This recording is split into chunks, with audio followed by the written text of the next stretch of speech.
Started fizzing at a photo they've taken. Space tree flying through the skies and petals happen everywhere. Coucou, c'est Bidip de ma petite médiathèque. Je vous retrouve pour un nouveau vlog lecture. Nous sommes le mardi 28 mars 2023 et je vais commencer rapidement avec les lectures en cours. Donc j'ai repris les mêmes lectures que la semaine dernière, Sorcière d'or et Heartless.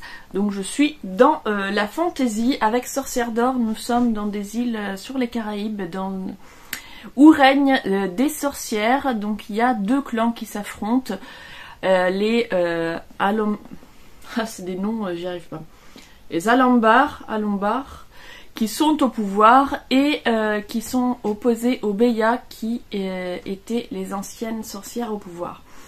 On va suivre l'histoire du point de vue subjectif de la fille de l'actuelle douarienne et de la fille de l'ancienne impératrice. Donc ils sont chacune dans un camp opposé. Et donc la fille de l'ancienne impératrice a pour objectif de se venger, tandis que la fille de l'actuelle doyenne veut changer les choses. Pour les changer, il faudrait qu'elle prenne la place de sa mère, mais elle se sent ni prête à prendre la place à la tête du pays, ni prête à sacrifier sa mère pour la cause. Donc voilà, là c'est un petit peu le point de départ de l'histoire. J'ai avancé, je suis arrivée à la deuxième partie. L'histoire est intrigante, les personnages également. Par contre, je suis moyennement convaincue par le style littéraire, la plume de l'auteur. C'est traduit de l'anglais, donc je n'arrive pas à savoir dans quelle mesure c'est le style de l'auteur qui me chagrine ou la traduction, puisque je ne l'ai pas lu en VO. Mais voilà, je trouve que le registre de langage n'est pas totalement maîtrisé. Par contre, l'histoire, voilà, c'est intriguant. J'ai envie de savoir ce qui va se passer par la suite. Heartless, je le lis directement en VO, c'est donc un roman de Gail Carringer, c'est le 4e tome du Protectorat de l'Ombrelle. On va y suivre Alexia Tarabotti qui est une sans-âme, et les sans-âmes ont la particularité de aspirer l'âme des surnaturels, qui sont les vampires, les loups-garous, les fantômes, etc. Et donc quand elle aspire l'âme, elle leur rend leur humanité, sauf que pour ça, il faut qu'il y ait un contact physique. Donc voilà, ça c'est pour ce que est Alexia. Et cette qualité particulière va l'amener à faire partie d'un conseil qui est un conseil spécial surnaturel qui conseille la reine Victoria. Elle est mariée à un loup-garou qui est à la tête donc de son clan de loup-garou et qui travaille également pour les services de police spéciale surnaturelle. Et je peux pas vous en dire plus puisque c'est le 4e tome et que la suite révélerait donc l'intrigue si vous ne l'avez pas déjà lu. Ce que j'aime dans ce roman, c'est le sens de l'humour, c'est très drôle. C'est tout au 2e degré presque. Par exemple là il y avait une scène où Alexia est menacée de mort par un vampire. Et le vampire se présente en disant je suis au regret de vous dire que je suis là pour vous tuer. Et voilà, tous les échanges sont comme ça. Oh mais quelle mauvaise nouvelle, je vous en prie, asseyez-vous que nous en parlions avant. Quelque chose un peu comme ça, complètement décalé, qui moi me fait rire. Voilà, c'est une lecture légère que je lis en anglais.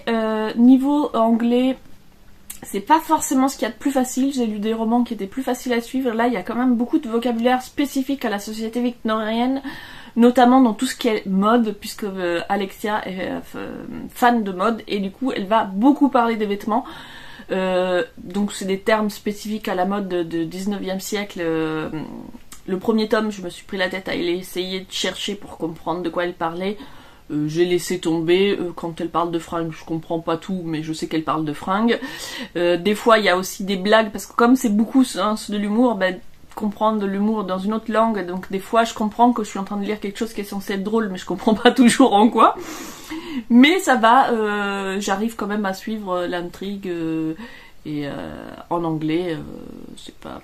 Voilà, c'est une genre de lecture légère. Si on comprend pas certains passages, c'est pas très très grave. Je m'engombre pas de dictionnaire, voilà. Si j'ai pas très bien compris, sauf si c'est vraiment quelque chose de clé. Mais sinon, voilà, je m'attarde pas sur les mots que je n'ai pas compris. Et là, je voulais vous présenter des nouveaux livres, car je n'ai pas du tout été raisonnable. Hier, je suis allée d'abord dans une boîte à livres et après dans une librairie.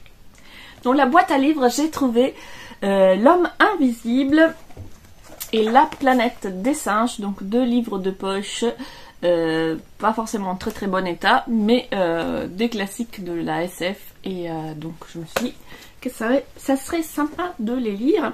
Et j'ai trouvé aussi cette très jolie édition de un roman de Cesbron, Une abeille contre la vitre. Je ne connais pas du tout ce roman.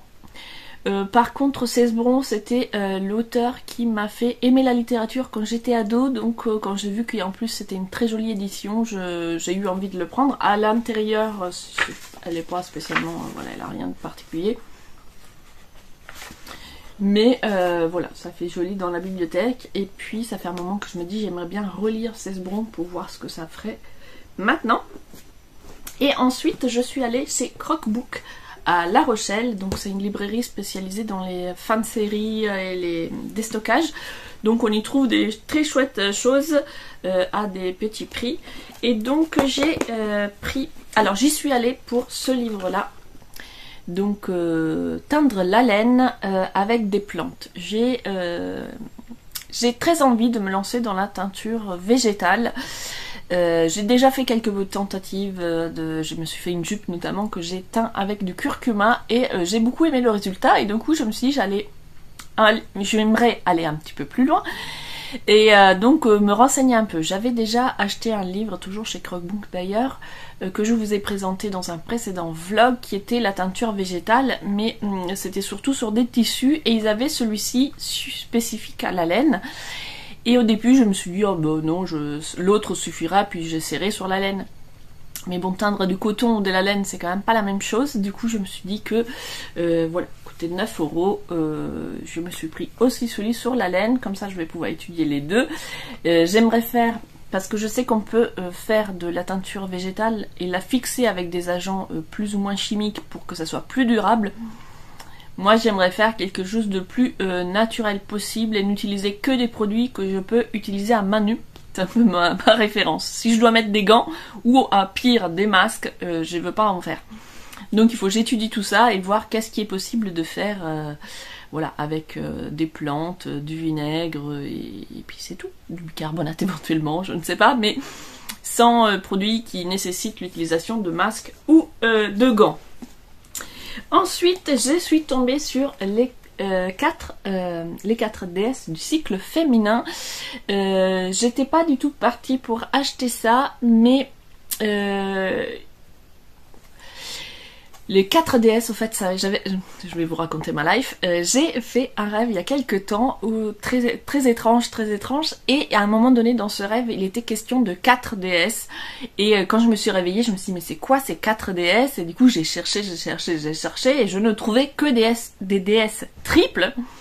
Et je voyais pas à quoi ça pouvait faire référence les 4 déesses. Du coup, quand j'ai trouvé ça, les 4 déesses, je me suis dit, faut que je le lise pour savoir... c'est quoi cette notion des 4 déesses? Voilà, tout simplement. Et ensuite, j'ai trouvé 2 mangas. Donc, L'île aux chiens, qui d'ailleurs a été adapté en dessin animé. Je n'ai vu ni le film ni lu le manga, mais je me suis dit que voilà, c'était l'occasion de découvrir. C'est assez particulier, je l'ai juste feuilleté. Là, il est impacté, donc je ne peux pas vous montrer l'intérieur, mais...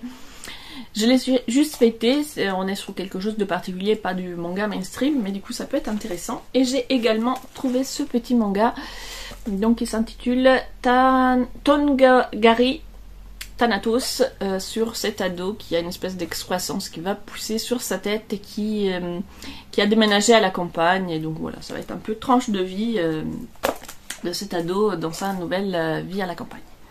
Et voilà, c'est tout pour aujourd'hui. Aujourd'hui, je suis en télétravail. Je pensais avoir du temps ce matin. Finalement, j'ai perdu beaucoup de temps à chercher des choses que je n'ai pas trouvées d'ailleurs. Donc là, ça y est, c'est l'heure. Je vais aller travailler.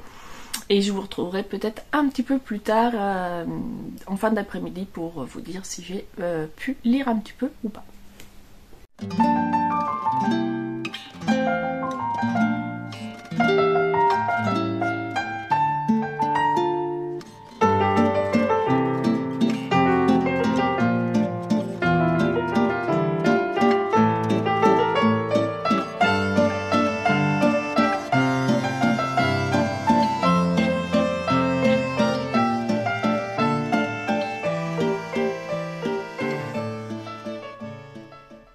Coucou, nous sommes samedi matin, je vous prends vite fait, je suis encore en pyjama, les cheveux tout en vrac, je viens de me préparer un masque, je vais aller poser ça. J'ai fait une recette un petit peu différente, donc si ça vous intéresse, je vous mettrai la recette après. C'est à base de riz, lin et spiruline. Mais si je vous prends, c'était pour vous montrer les livres, puisqu'on vient de m'apporter un colis, et donc j'ai reçu le... le tome 7 de Sauveur et Fils. Alors, j'en suis pas encore là dans la série, puisque je n'ai lu que les 2 premiers, mais j'adore cette série, donc voilà. Je suis ravie d'avoir le tome 7, même s'il va pas être tout de suite dans ma pile à lire, parce que j'ai ma pile à lire. J'ai quelques tomes à rattraper de retard, mais j'étais ravie de l'avoir. Et j'ai également reçu Gone with the Wind, donc en bande dessinée chez Rue de Sèvres. Pareil, très ravie de l'avoir, et faut absolument que je me fasse un petit week-end bande dessinée, je l'ai déjà dit, mais j'ai vraiment envie de m'organiser ça. Aujourd'hui j'ai plein de trucs à faire, donc je suis pas sûre que je vais pouvoir me poser pour vraiment bouquiner, mais il faut que je m'organise ça rapidement. Bon, sur ce, je vais boire mon café, préparer mon masque à cheveux, et après il va falloir que je m'attelle aux petites tâches de la journée.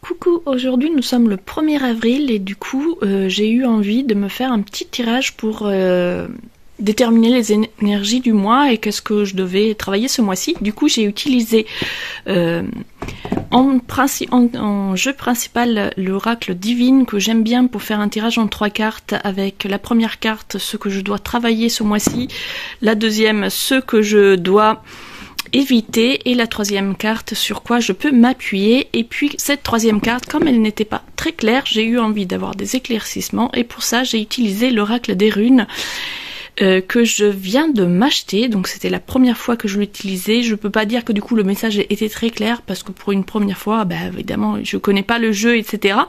Mais c'était quand même intéressant. Donc voilà, je suis contente de l'avoir sorti et d'avoir utilisé pour une première fois. Je l'avais acheté directement à Lyra Seltoir sur son compte Etsy. Je ne sais pas s'il lui en reste, mais du coup j'avais pu avoir une petite dédicace. Je suis très contente. Et comme à chaque fois que je fais un tirage, j'ai mon carnet, je note tout dessus. Pour pouvoir y revenir, je sais pas si je vais y revenir, je reviens pas forcément, mais bon voilà, ça m'aide aussi à clarifier les idées et à noter les interprétations. Voilà une petite présentation rapide de mon activité du matin. Je vais encore me faire un nouveau café. Ce matin, je démarre, je suis au diesel, je démarre en douceur. Je m'apprête à préparer un tiramisu et je me suis dit que j'allais le faire en vidéo parce que ça fait longtemps qu'on ne s'est pas retrouvé en cuisine. Donc pour le tiramisu, j'ai bien sûr de la mascarpone, des œufs, du sucre, du marsala, les biscuits à la cuillère, et je fais une assiette de café.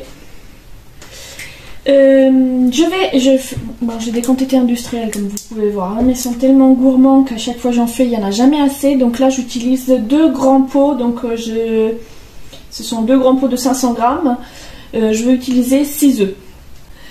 Donc je vais casser mes œufs pour commencer. Alors pendant ce temps-là, j'en profite donc pour vous parler donc de mes lectures. J'ai continué Les Sorcières d'Or. Et comme je disais, je pensais que je finirais par m'habituer au style, et c'est effectivement, je me suis plus habituée à la plume de l'autrice et les petites choses qui me faisaient tiquer dans les premiers chapitres me marque moins. Néanmoins, je suis pas non plus hyper séduite par sa plume ou par la plume de la traductrice, parce que comme c'est traduit de l'anglais, c'est difficile de savoir dans quelle mesure c'est le style de l'autrice ou celui de la traductrice qui voilà, avec qui ça marche pas, on va dire. Je vous disais, j'avais l'impression que ça en faisait un peu trop. Donc, surtout dans les premiers chapitres. Là, je ne sais pas si c'est parce que je me suis habituée ou que la traductrice a trouvé son rythme ou quoi, mais effectivement, dans les chapitres que j'ai lus cette semaine, ça m'a moins fait tiquer. La semaine dernière, j'avais surtout trouvé qu'il y avait des petites incohérences de langage entre le registre choisi, la situation, et que l'auteur en faisait trop. Et donc voilà, c'est ça qui me faisait un peu bizarre. Là, cette semaine, ça m'a moins dérangé. Après, voilà, je ne suis pas hyper fan de la plume. Par contre, l'histoire est intrigante. Donc là, j'ai fini la première partie et j'entame la deuxième. Donc, est-ce que j'en ai parlé au début de la semaine? Il me semble que j'en ai parlé au début de la semaine. Donc, je ne vous refais pas le résumé. En tout cas, voilà, là où j'en suis, l'histoire n'a pas beaucoup avancé, donc je vous en reparlerai la semaine prochaine quand j'aurai un peu mieux avancé. Là, je vais arrêter de parler, ça va faire du bruit et je couperai.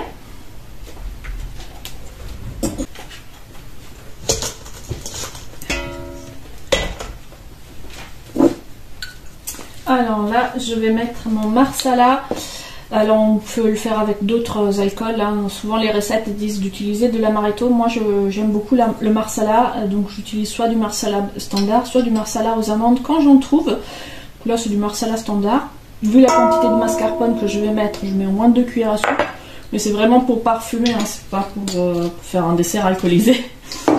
Et hop, c'est reparti pour le bruit. Une fois que mes jaunes sont bien blancs, bien mousseux, je rajoute le marsala, le mascarpone. Ça commence par la même syllabe. Et c'est parti, on mélange tout ça.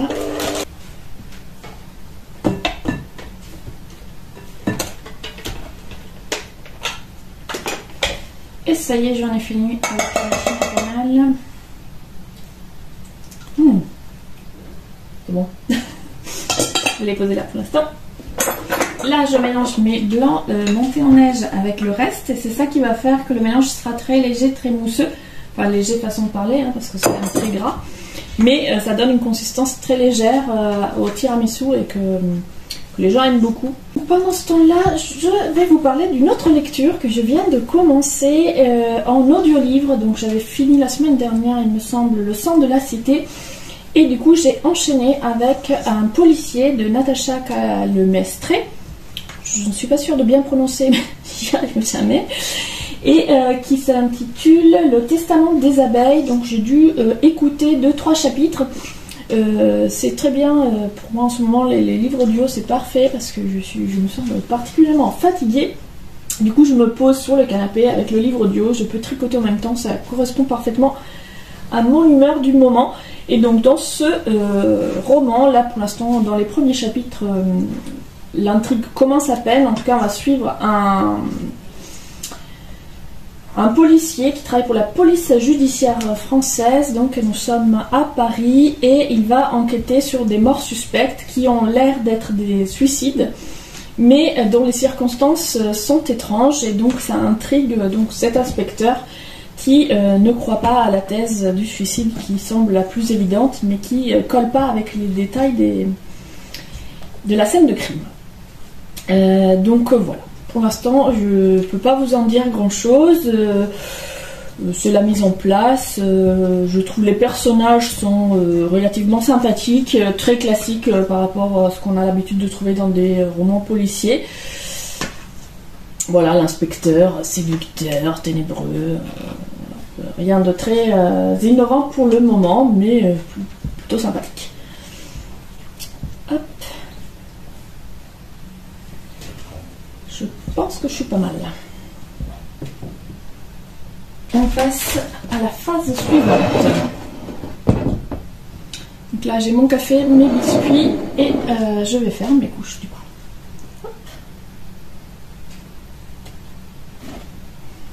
Une couche de biscuits une couche de mascarpone, une couche de biscuit, une couche de mascarpone. Et puis ça partira au frigo pour 24 heures. Et à la dernière minute, je saupoudre de cacao, tout simplement.